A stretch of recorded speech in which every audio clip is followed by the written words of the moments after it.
Move now back to the story we were trying to get a little earlier, and that, of course, is with Maesela Kekana, who's the Chief Director for International Climate Change Relations and Negotiations with the Department of Environmental Affairs. Mr. Kekana, before I start, you can hear me? Loud and clear. And I can hear you, so that's a great start. You're fresh back from Scotland.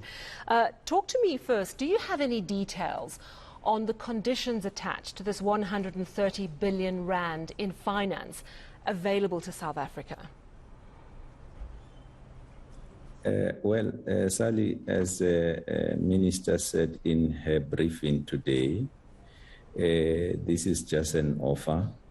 The details are going to be worked out. The next steps really is to establish a finance team that would work with the people who made an offer to look at the details, the conditions, and the grant equivalents, and the concessional financing part, and so forth and so forth. So at this stage, this is just an offer, and those are the next steps.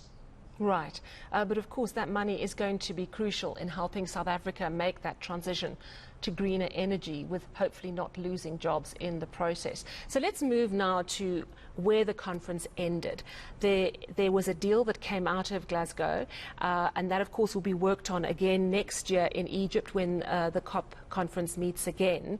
And at the last minute, we saw India and China come in and say, no, we don't want to put in phasing out the use of coal. We want to talk about phasing down the use of coal. And India in particular saying, we're a developing country still heavily reliant on coal. We can't just get rid of it overnight. So I'm thinking about South Africa as a parallel. We too are a developing country, very heavily reliant on coal. We too can't phase out overnight. So I'm wondering what this Glasgow Pact actually commits us to as a country. Do we have to make promises, for example, not to build any more new coal-fired power stations? Okay. What came out of Glasgow was crucial decisions, and one of those decisions was that we are now going to focus on trying to limit temperature increases to 1.5 degrees as opposed to 2 degrees. That is safer for us. But we also agreed that countries will then have to submit plans that are aligned to that. And in this case, South Africa is ahead of the curve because our NDC is already aligned to 1.5 degrees. And part of that package was this whole issue of coal.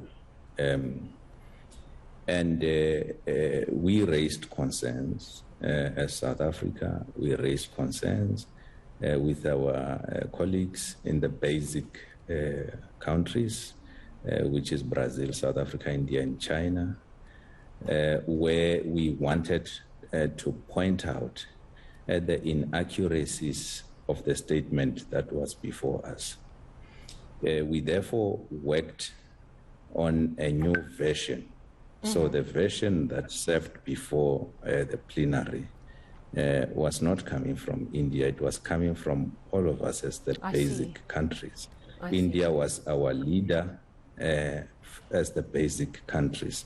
So they had to raise the issue, and we had to also then and I think, support. You know, and I think it's an understandable objection to raise, in the sense that it is the developed nations of the world who've created this problem by and large, and it is developing nations who now are bearing the brunt of climate change in many cases, and then are also expected to make big changes in their energy plans. Nevertheless, of course, South Africa is committed to making those changes. I want to ask you a very specific question, though, just to get an understanding of what we're committed to. Do we have to promise not to build any more coal-fired power stations? And the reason I ask that is because I think in the 2019 energy blueprint, it allows for the development of 1,500 megawatts of new coal. Is that likely to still go ahead even after what's been said at COP26, or not?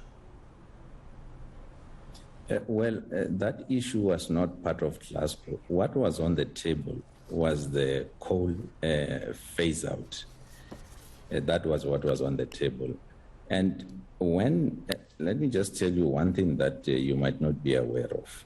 So when we revised that particular statement, there's a missing part in that sentence, the first part, where we wanted to show ambition, a part that says developed countries commit to a phase call out by 2030. And that was deleted. So you can see that the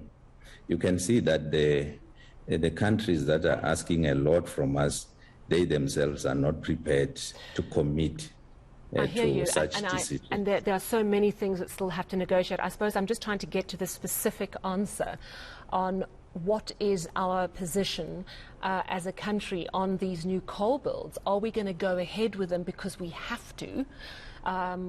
Or is South Africa's position, or perhaps even the Department of Environmental Affairs position, is no, we can make do without that plan?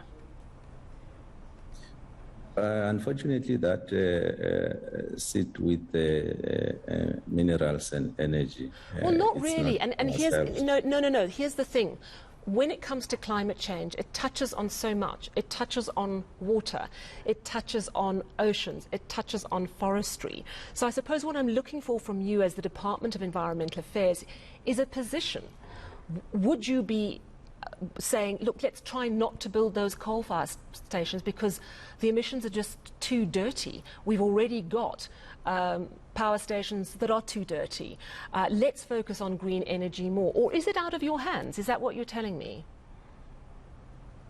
I'm telling you exactly that that is the mandate of another department.